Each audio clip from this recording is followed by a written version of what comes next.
মাননীয় প্রধানমন্ত্রী আশঙ্কা প্রকাশ করে বলেছেন যে আমাদের এই প্রিয় স্বদেশে পার্বত্য অঞ্চল সহ একটা এলাকা নিয়ে একটি খ্রিস্টান দেশ গড়ে তোলবার ষড়যন্ত্র অনেক দূর এগিয়ে গেছে।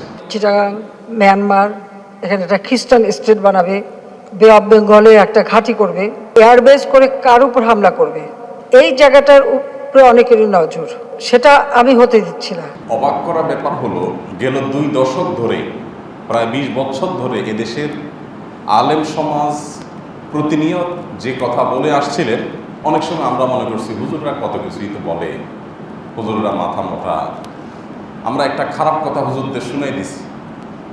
কিন্তু এখন রাষ্ট্রের সর্বোচ্চ জায়গা থেকে সেই একই কথা প্রতিধ্বনিত হলো। আবারও প্রমাণ হলো যে ওলামা একরাম যেগুলো আশঙ্কা করেন, একটু পরে হলেও সেটা দেশের মানুষ বুঝতে সক্ষম হন। আমাদের এই দেশ নিয়ে অনেক বেশি আগ্রহ পশ্চিমা পৃথিবীর এমন এমন ব্যক্তিবর্গ এই দেশে আসেন যাদেরকে সরকার দাওয়াত দিয়েও আনতে পারে না। সাধারণ মানুষ বা সাধারণ ব্যক্তি পর্যায়ে বা কোনো প্রাতিষ্ঠানিক পর্যায়ের, বেসরকারি পর্যায়ে তো দূরের কথা, এরকম ব্যক্তিবর্গ এই দেশে নিয়ম করে আসেন। এদেশের কিছু কিছু প্রতিষ্ঠান আছে, একটা স্কুল, একটা কলেজ, একটা ইউনিভার্সিটি উদ্বোধনের জন্য বড় নোবেল বিজয়ীরা এই দেশে আসছেন। অন্য কোনো প্রোগ্রামে তাদেরকে আনা যায়নি। ইউরোপ থেকে, আমেরিকা থেকে প্রভাবশালী ব্যক্তিবর্গ আসছে, নর্মালি তাদেরকে আনা যায় না, কিন্তু তারা স্ব-উদ্যোগে স্বপ্রণোদিত হয়ে আসছে। কারণ কি? আমাদের দেশ, এদেশের মাটির নিচে তেল নাই, এদেশে স্বর্ণের খনি নাই।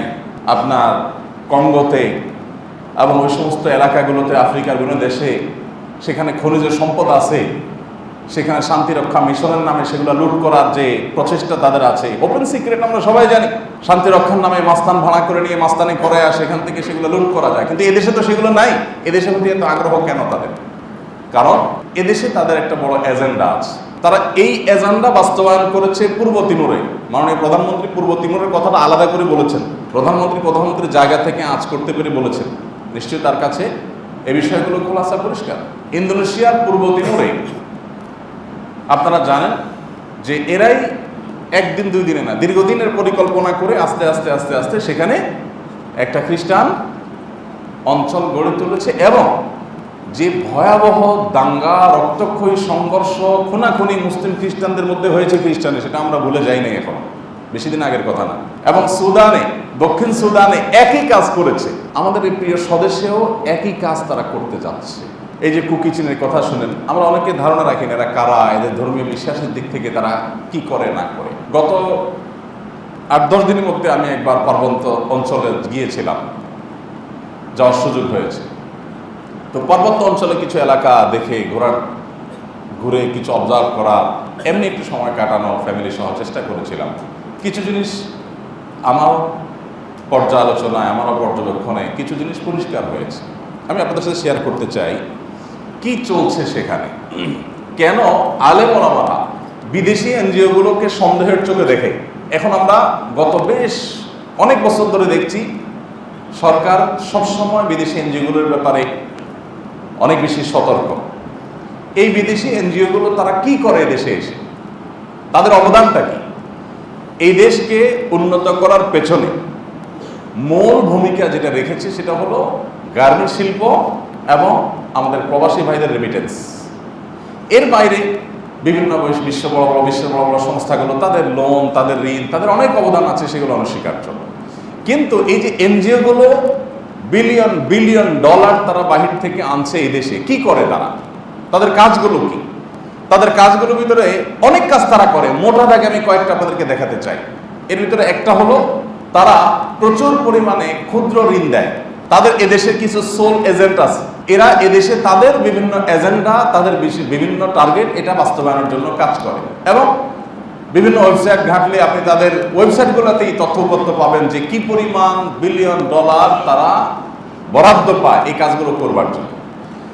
এই বিদেশি এনজিও এবং তাদের মদতপুষ্ট এদেশীয় যে দালালরা, যারা মীর জাফরের ভূমিকা পালন করছে আজ আমাদের প্রিয় স্বদেশকে তাদের হাতে তুলে দেওয়ার জন্য, এবং এটা যদুমধুর কথা বলে আপনি উড়াই দিতে পারতেন, এটা গুরুত্বপূর্ণ ব্যক্তি, গুরুত্বপূর্ণ জায়গার কথা। তো তাদের মৌলিক কাজগুলোর ভিতরে আপনারা লক্ষ্য করেছেন নিশ্চয়ই, এনজিওগুলো দেখবেন গ্রামে গ্রামে ঘরে ঘরে গিয়ে মেয়েদের মধ্যে অনেক ধরনের সচেতনতামূলক কাজ করে। তাদের ভাষায় সচেতনতামূলক কাজ। এই সচেতনতামূলক কাজের ভিতরে একটা হলো যে তাদের একটা বড় প্রচেষ্টা হলো যে মেয়েদের এবং ছেলেদেরও, ছোট বাচ্চাদের বিশেষ করে তারা টার্গেট করে তাদের বিভিন্ন লাজ লজ্জা ভেঙে দেয়। মানুষ তার অস্তিত্ব এবং স্বকীয়তা টিকে থাকে সংস্কৃতি, ধর্ম, এই সমস্ত বিষয় দ্বারা। এ অঞ্চলের মানুষের নিজস্ব কিছু সংস্কৃতি আছে, হিন্দু মুসলিম নির্বিশেষে আমাদের এই অঞ্চলের একটা সংস্কৃতি আছে। আবার এ অঞ্চলের মানুষের প্রত্যেক ধর্মের মানুষের যার যার ধর্মীয় বিশ্বাস এবং ধর্মীয় কর্মকাণ্ড তারা পরিচালনা করেন, সেটাও আলাদা আছে। এগুলোর মাধ্যমে কিন্তু আমরা আমাদের স্বকীয়তা ধরে রাখি, আমাদের নিজস্বতা।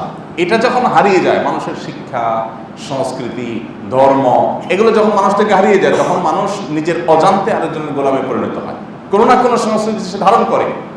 আপনারা দেখবেন যে গত কয়েক দশকে আমাদের দেশে পশ্চিমা সংস্কৃতির বাম্পার ফলন হয়েছে। টেলিভিশনগুলো খুলবেন, দেখবেন যে সমস্ত নাটক, সমস্ত সিনেমার মূল এবং নির্যাস একটাই, মূল কথা একটাই, সেটা হলো ঘুরে ফিরে তথাকথিত প্রেম। এর বাইরে কিছু আছে? ছোট থাকতে টেলিভিশন তো আমরাও দেখেছি, নাটক সিনেমা তো আমরাও দেখেছি, মাদ্রাসা যখন পড়ি ফাঁকি ঝুঁকি দিয়ে আমরাও তো টেলিভিশন দেখার চেষ্টা করেছি। তখনকার নাটক আর এখনকার নাটকের যে বর্ণনা, যে বিবরণ, দিনভর সেগুলো নিয়ে ফিচার লেখা হয় পত্রিকায়, পত্রিকার পাতা পাতা সেগুলোর বিবরণ আসে, সেগুলোর পর্যালোচনা আসে। এগুলোর মধ্যে পার্থক্য কি? দিনের আলোর মতো পরিষ্কার যে এখন মূলত যা দেখানো হয় তার সব কিছুর মূল ফোকাস হলো একটা জায়গায়, যে সমাজে মানুষের স্বভাব যত লাজ লজ্জা যেন উঠে যায়। অবৈধ সম্পর্ক, বিবাহ বহির্ভূত সম্পর্ক, হারাম রিলেশন, এটা যেন খুব স্বাভাবিক মনে করে মানুষ। এদেশের সংবিধানে যেটা অবৈধ, এদেশের সকল ধর্মের মানুষ যেটা ধর্মীয় দৃষ্টিকোণ থেকে যেটাকে অবৈধ মনে করে, পাপ মনে করে, ওই পাপ বোধ, ওই অপরাধ বোধ, ওই অবৈধ হওয়ার বোধটুকু যেন উঠে যায় মানুষের চিন্তা থেকে। সমস্ত নাটক, সিনেমা, নোবেল, উপন্যাস সবকিছুতে দেখবেন সেটার একরকমের প্রচেষ্টা চলে। এগুলো কিন্তু বাই প্ল্যান, পরিকল্পনা মাফিক মানুষের মধ্য থেকে এই লাজ লজ্জা তুলে দেওয়া। একটা সময় আপনারা নিশ্চয়ই খেয়াল করবেন, বৈধ স্বামী স্ত্রী, বিবাহিত স্বামী স্ত্রী, এই পরিচয়টাও প্রথম প্রথম মানুষ দিতে একটু জড়তা বোধ করত, বিশেষ করে গ্রামাঞ্চলে, এমনকি শহরেও ছিল, যে আপনার সাথে উনি কে, অথবা আপনি বিয়ে করেছেন কিনা, একটু লাজুকতার সাথে উত্তর দিত, তাই না? আর এখন বিয়ে তো দূর কি বাত, এখন বুক ফুলিয়ে গর্ব করে বেহায়া এবং নির্লজ্জের মতো বিএফ জিএফ এর পরিচয় দেয় মানুষ। এই জিনিসটা কি একদিনে হয়েছে? হুজুররা কিন্তু বহুদিন আপনাদেরকে বলছে, আপনারা পাত্তা দেন নাই, কানে নেন নাই।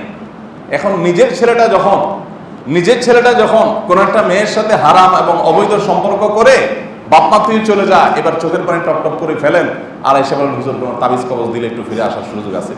হ্যাঁ, নিজের মেয়েটা যখন ওই লিটনের হাত ধরে চলে যায় আরেক জায়গায়, এবার এসে বলেন হুজুর একটু কোনো দোয়া দোয়া শিখিয়ে দেন যে মেয়েটা একটু চলে আসবে।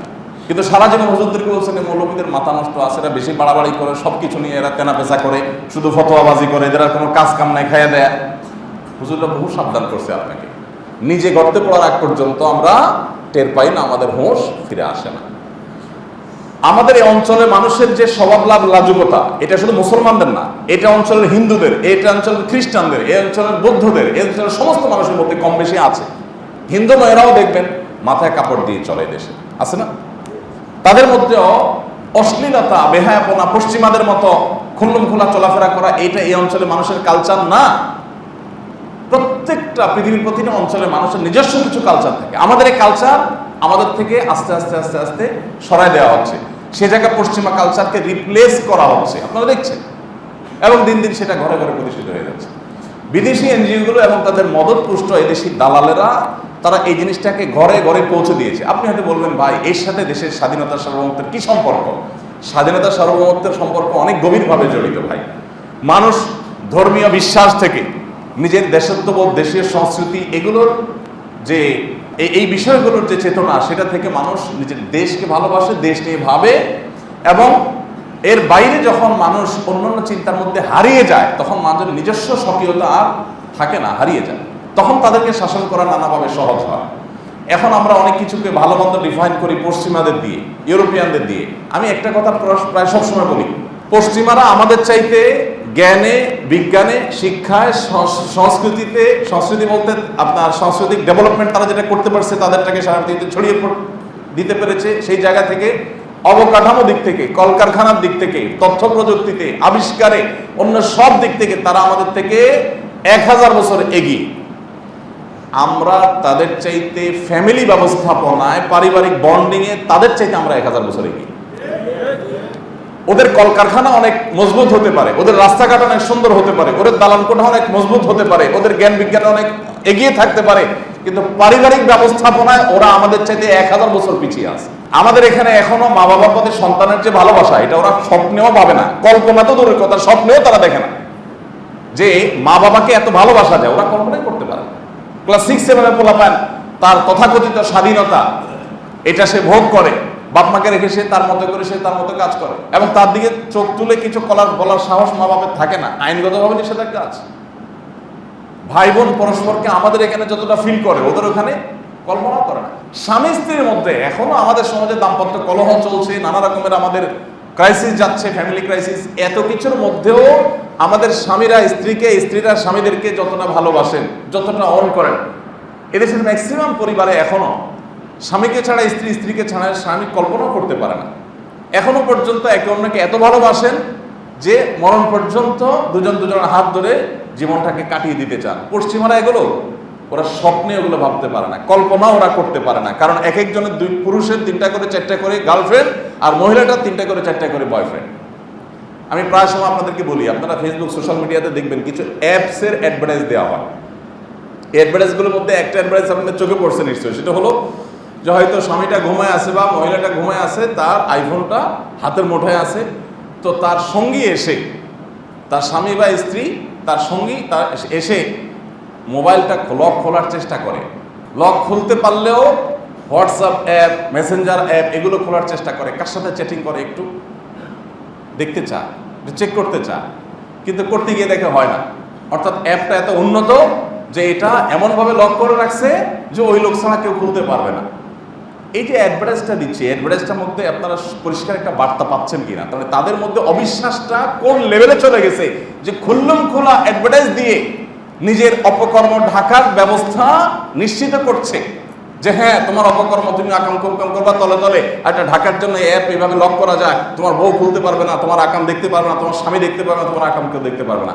বাংলাদেশে এখনো পর্যন্ত পারিবারিক ব্যবস্থা ওদের চাইতে আমরা 1000 বছর এগিয়ে আছি। তারা আমাদের সেটাকে ধ্বংস করবার জন্য এখানে অবাধ যৌনাচার এনেছে, অবাধ যৌনাচার, যার যা খুশি করো। আমাদের যারা আইন প্রণয়ন করে তাদের মাথা নষ্ট করে, তাদেরকে ভুল বুঝিয়ে, তাদেরকে বিভ্রান্ত করে এবং স্বার্থান্বেষী মহলকে টাকা দিয়ে কিনে এই সমস্ত অখাদ্য, কুখাদ্য, অপসংস্কৃতি এগুলো আমাদের সমাজে তারা ঢুকেছে। বিদেশি এনজিওগুলো নিয়ে আমাদের মাথা ব্যথা কখনো আমরা করিনি, আমরা কখনো ভাবি নাই তারা কি করে। আপনারা একটা জিনিস লক্ষ্য করেছেন যে অতি সম্প্রতি পাঠ্যপুস্তক নিয়ে যে সমালোচনা চলছে, ঝড় চলছে, সেখানে বইয়ের নাম হলো স্বাস্থ্য সুরক্ষা বই। দেখেন, স্বাস্থ্য সুরক্ষা বই পড়ানো হচ্ছে কি? নিরাপদ স্পর্শ। কি নিরাপদ স্পর্শ?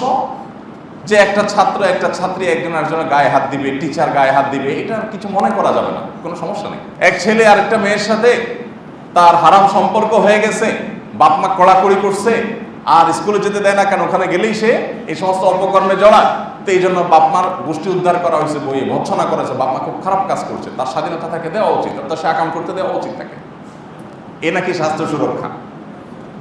এগুলো কিন্তু আমি কোনো বক্তব্য শুনে আর ফেসবুক দেখে বইয়ের পাতা, বই কিনে বইয়ের পাতা পড়ে পড়ে তারপর বলছি আপনাদের।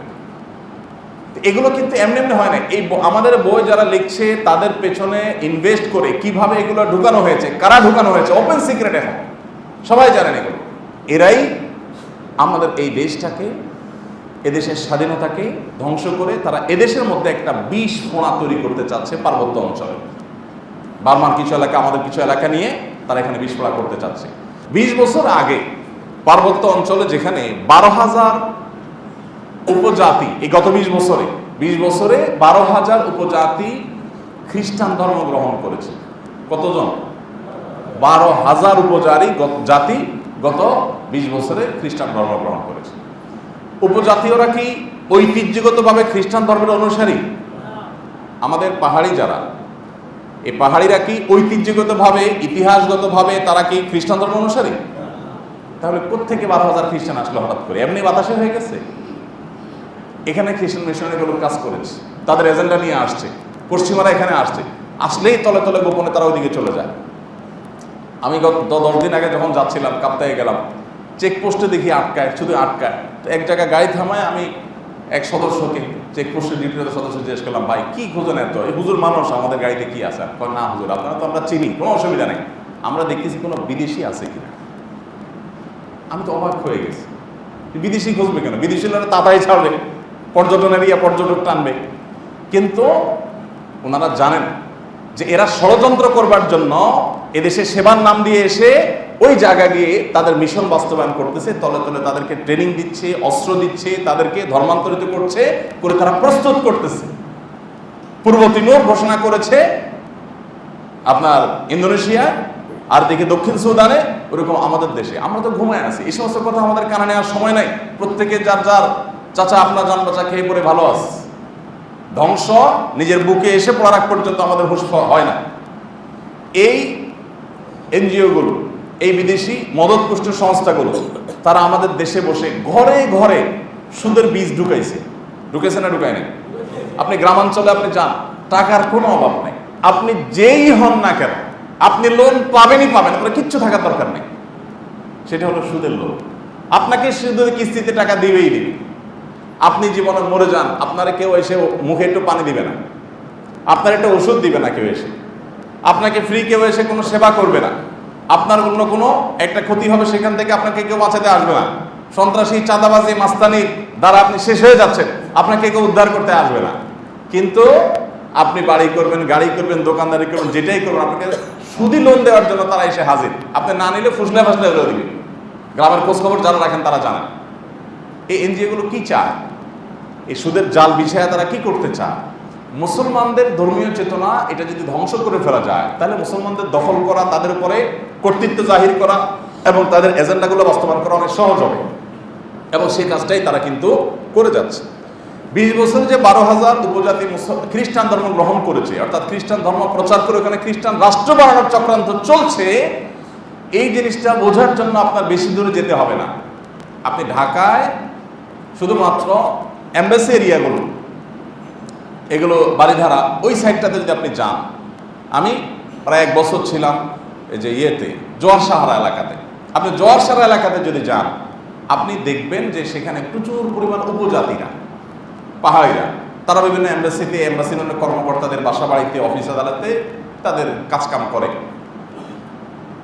এই মানুষগুলো কাজকাম করে, এটা তাদের ব্যাপার, তারা করবে, তাদের রাইট আছে, কোনো অসুবিধা নেই। কিন্তু ইন্টারেস্টিং বিষয় হলো, আমি নিজে কাছে থেকে দেখেছি, আমি যে বিল্ডিংয়ে ছিলাম ওই বিল্ডিংয়ে ভাড়া থাকতো তাদের কেউ, ওই এলাকাতে তারা সবচেয়ে বেশি ভাড়া থাকে। তারা ধর্মে কি জিজ্ঞেস করলাম, কথা বললে বোঝা যায় ধর্মে সব খ্রিস্টান।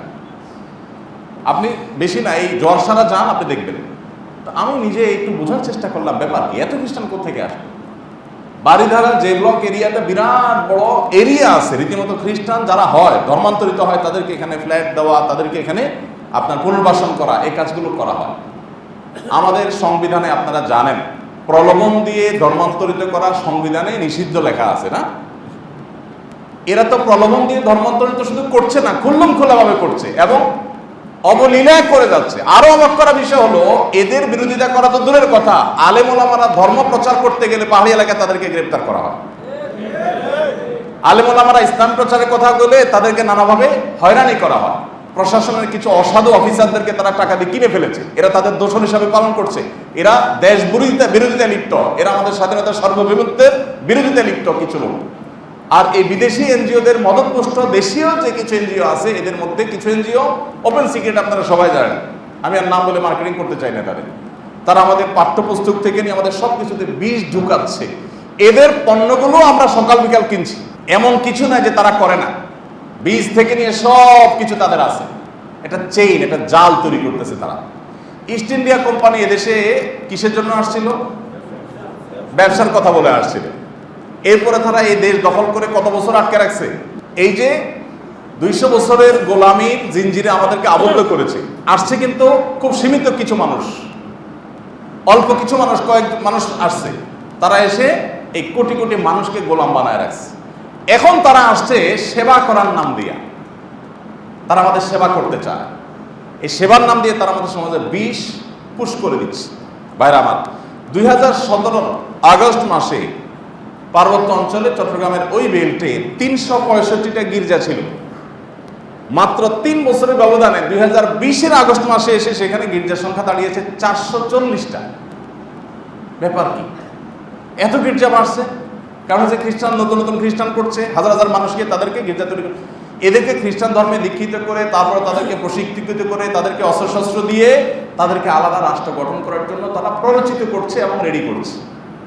ভাইরা আমার, এদের বিরুদ্ধে যদি আমরা এখনো সজাগ না হই, এখনো সতর্ক না হই, তাহলে আমাদের কপালে দুর্গতি ছাড়া কিছু নেই। সময় তো ভাইরা, এরা আমাদের সমাজে কি কি কাজ করছে আমি সে ফিরিস্তি তুলে ধরার সময় আমার হাতে নাই। আরো সংক্ষেপ দু একটা পয়েন্ট খুব সংক্ষেপ করে বলি।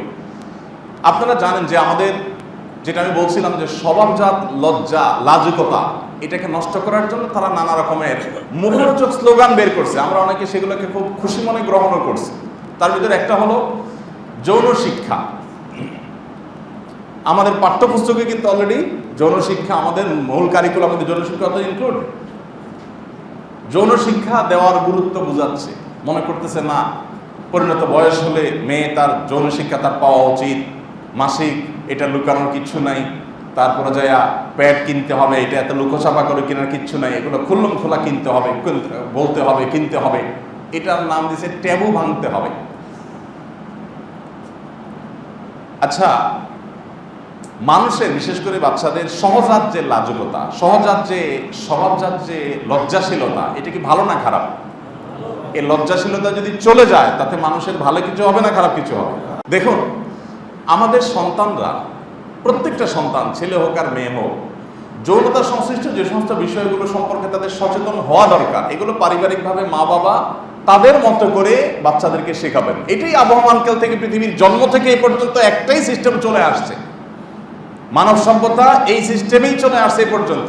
বাট এরা নতুন করে চালু করছে কি না, এই সমস্ত এত লুকোচাপার কিছু না, একেবারে খুল্লম খোলা স্কুলে শিখে ফেলতে হবে যে মাসিক হয় মেয়েদের এই বয়সে। এই ছেলেরা, তোমরা জানো তোমার আপুর, তোমার মেয়ে বোনের কিন্তু মাসিক হয়, মাসিক হলে কি হয় জানো, প্যাড কি হয়, আপনারা জানেন এগুলো? এই খুল্লম খোলা শিখাচ্ছে তারা, এবং গ্রামে গ্রামে গিয়ে মহিলাদেরকে ডেকে ডেকে বৈঠক করে করে তারা এগুলো শিখাচ্ছে। এদেরকে দৌড়ানোর সময় কি এখনো আসে নাই আমাদের দেশে? আমি গত 2 দিন আগে দেখলাম ইংল্যান্ডের একজন দায়িত্বশীল মন্ত্রী, ইংল্যান্ডের মতো দেশের দায়িত্বশীল মন্ত্রী বলছেন যে বাচ্চাদেরকে যৌন শিক্ষা দেওয়া এটা ধ্বংসের নামান্তর। তাদেরকে যৌন শিক্ষা দিয়ে, তাদের যৌন সুরসুরি দিয়ে, তাদের স্বভাবজাত লজ্জা ভেঙে দিয়ে তাদেরকে আমরা নষ্টামের পথে নিয়ে গেছি। আপনারা জানেন উন্নত দেশগুলোতে স্কুলে বাচ্চাদের মধ্যে অবাধ যৌনাচার এটা অহরহ হয়, অহরহ। কোনোভাবে তার নিয়ন্ত্রণ, কারণ হচ্ছে বাচ্চাদের স্বভাবজাত লজ্জা ভেঙে ফেলছে। তো লজ্জা ভেঙে ফেলার ভিতরে কোনো কল্যাণ নিহিত থাকতে পারে না, কিন্তু এরা এটা করছে, বলতেছে যৌন শিক্ষা দিতে হবে, এবং সেটা আমাদের মূল কারিকুলামে, জাতীয় কারিকুলামে তারা ঢুকে ফেলছে। ভাইরা আমার, ঠিক একইভাবে আপনারা যেটা বলছিলাম প্যাডের কথা, ট্যাবু ভাঙার নাম দিয়া যে মাসিক নিয়ে লুকোছাপার কিছু না, এখন দেখবেন টেলিভিশন প্রোগ্রাম হয়, খুললাম খোলা ডাইরেক্ট, এগুলো আলাপ ছালাপ হয়, এবং এগুলো প্রতিষ্ঠা করা তাদের উদ্দেশ্য।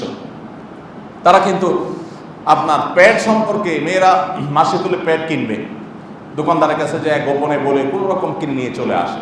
কারণ এই সংশ্লিষ্ট আরো বিভিন্ন বিষয় আছে, আমি সেগুলোর নাম মুখে আর নিলাম না। এগুলা যার যার মতো কিনে মানুষ লুকোছাপা করে নিয়ে আসে। এরা প্রচারণা করে না, কেন লুকোছাপা করতে হবে, খোল্লম খোলা করতে হবে।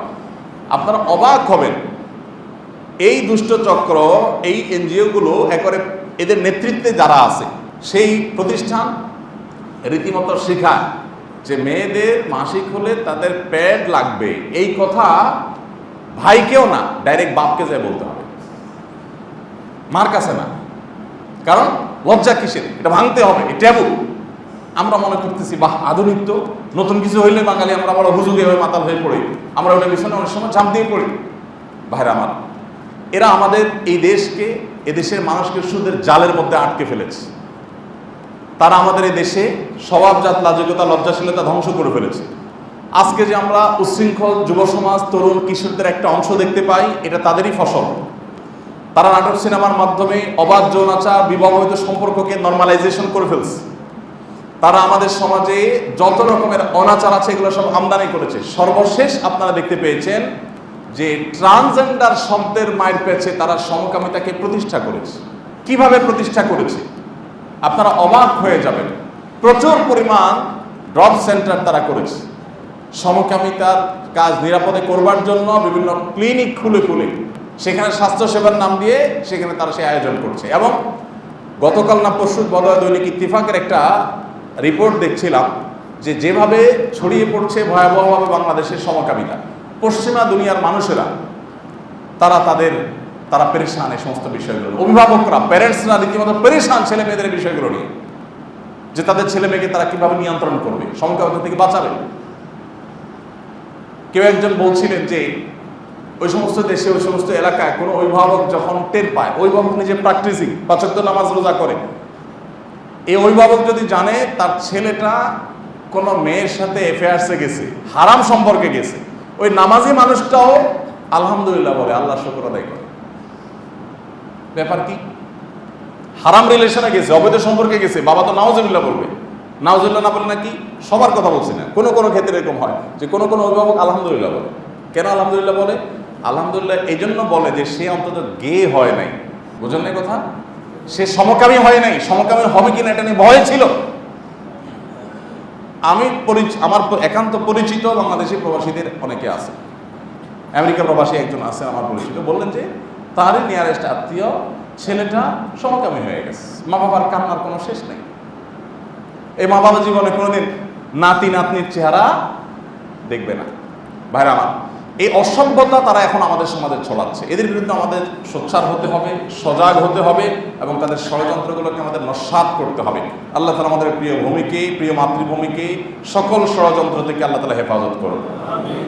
আলেম ওলামা আপনাদেরকে যে বিষয়গুলো সতর্ক করেন, ওলামা একরাম তারা তাদের দায়িত্বশীলতার জায়গা থেকে সতর্ক করেন। তারা আমাদের কল্যাণ চায়, সেজন্য সতর্ক করেন। এর বাইরে আর কিছু না।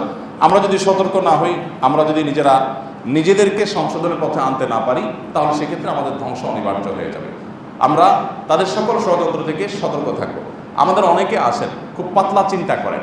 কিরকম পাতলা চিন্তা? অনেকে বলেন যে ভাই, যেমন আজকে একজনের সাথে আমি আলাপ করছিলাম কোনো একটা টেলিভিশন চ্যানেলে সকালে, তো বলতেছিল যে ভাই কি বলেন এগুলো, আমরা দেখি ইউরোপ আমেরিকাতে গির্জা কিনে কিনে মসজিদ হচ্ছে, ওদের গির্জাগুলো বিক্রি করে দিচ্ছে, মুসলমানরা কিনে কিনে সেগুলা মসজিদ বানাচ্ছে।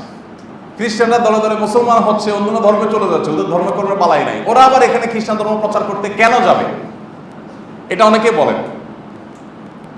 এখানে আমেরিকার ইমাম সাহেব আছেন, আমেরিকা প্রবাসী ভাইরাও আছেন আজকে মাশাআল্লাহ, ওনারা সাক্ষী। বহু গির্জা সেখানে কিনে মসজিদ হচ্ছে না, শুধু আমেরিকায় কেন, ইংল্যান্ড সহ পুরো ইউরোপ আমেরিকাতে, আলহামদুলিল্লাহ সেটা ভালো দিক। বাট আমি বলছি যে সেখানে যে এই যে গির্জাগুলো কিনে ফেলছে মুসলমানরা, খ্রিস্টানরা ধর্মের কোনো বালাই তাদের নাই, তারা গির্জা গেলেও ওই কালে ভদ্রে যায়। এখন প্রশ্ন হলো যে সেই ধর্মের মানুষরা আমাদের দেশে কেন আবার তাদের ধর্ম প্রচার করতে আসবে? এটার উত্তর হলো, আমি নিজের চোখে একবার না বহুবার দেখেছি। আপনি আমার সাথে উত্তরবঙ্গ চলেন, ঠাকুরগাঁ, পঞ্চগড়, দিনাজপুর, রংপুর এই সমস্ত এলাকা আপনি চলেন, আপনার চোখও পালে উঠে যাবে। এমন এমন খ্রিস্টান পাদ্রীরা আছে যারা ইউরোপ আমেরিকা থেকে আসছে, 20 বছর 30 বছর 40 বছর হয়েছে, তারা এই দেশেই থাকছে এবং তারা এদেশে নানা রকমের কাজ করছে।